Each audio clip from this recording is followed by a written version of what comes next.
ওয়ালাইকুম আসসালাম ওয়া রাহমাতুল্লাহি ওয়া বারাকাতুহু। ইন্নাল হামদালিল্লাহি ওয়াহদাহু ওয়াসসালাতু ওয়াসসালামু আলা মান লা নাবিয়্যা বা'দাহু ওয়া আলা আলিহি ওয়া আসহাবিহি আজমাইন ওয়া মান ইত্তাবা'আহুম বিইহসানিন ইলা ইয়াউমিদ্দিন, আম্মা বাদ। এক ভাই তিনি প্রশ্ন করেছেন যে আমাদের এখানে ঈদে মিলাদুন্নবী পালন করে এবং ফতেয়া করে। আমি এই ফতেয়ার ভাত না খেলে আমার বাবা মা আমার সাথে ঝগড়া করে, এখন আমার করণীয় কি? হ্যাঁ ভাই, সুন্দর একটি প্রশ্ন করেছেন।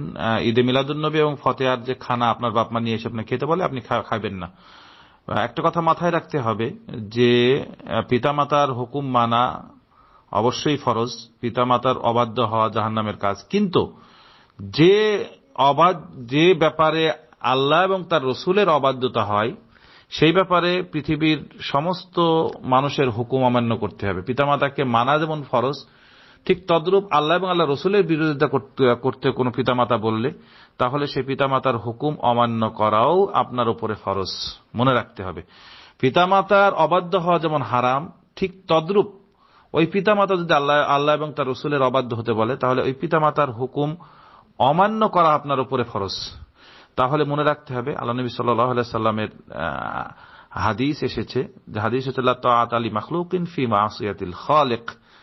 পৃথিবীর কোন সৃষ্টিকে মানাই জায়েজ নাই, সৃষ্টির হুকুম মানাই জায়েজ নাই যার মাধ্যমে আল্লাহর অবাধ্য হয়, রসুলের অবাধ্য হতে হয়। এইরকম হুকুম মানা পৃথিবীর কোন সৃষ্টির হুকুম মানায় জায়েজ নেই, কোন সৃষ্টির আনুগত্য করাই জায়েজ নেই। আর কোরআনে দুটি আয়াতে এসেছে, সূরা আনকাবুতে এবং সাথে আনকাবুতে এবং লুকমানের মধ্যে একটি আয়াত এসেছে, যে ব্যাপারে পিতামাতা সরাসরি এসেছে যে পিতামাতা যদি জোর জবরদস্তি করে, যদিও শিরিকের কথা এসেছে, শিরিক করতে বলে, তাহলে ফালা তুতিউহুমা, তাদেরকে আনুগত্য করবেন, আল্লাহ রাব্বুল আলামিন বলেছেন।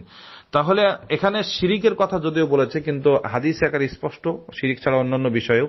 তাহলে শরীয়তের বিরোধী যদি কোনো হুকুম পিতামাতা করে, তাহলে সেই হুকুম মানা যাবে না।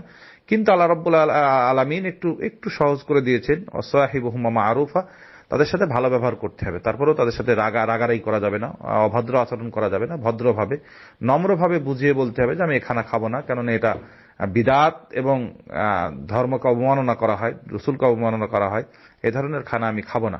এই বলে নরম ভাষায় তাদেরকে বোঝানোর চেষ্টা করতে হবে। আল্লাহ সুবহানাহু ওয়া তাআলা আমাদেরকে হক বোঝার তৌফিক দান করুক, আপনার পিতামাতাকে হক বোঝার তৌফিক দান করুক। আল্লাহ রাব্বুল আলামিন তাদেরকে হেদায়েত দান করুক। তাদের জন্য বেশি বেশি আপনিও দোয়া করেন, আমরাও দোয়া করি। আশা করি উত্তর পেয়েছেন। আসসালামু আলাইকুম ওয়া রাহমাতুল্লাহি ওয়া বারাকাতুহু।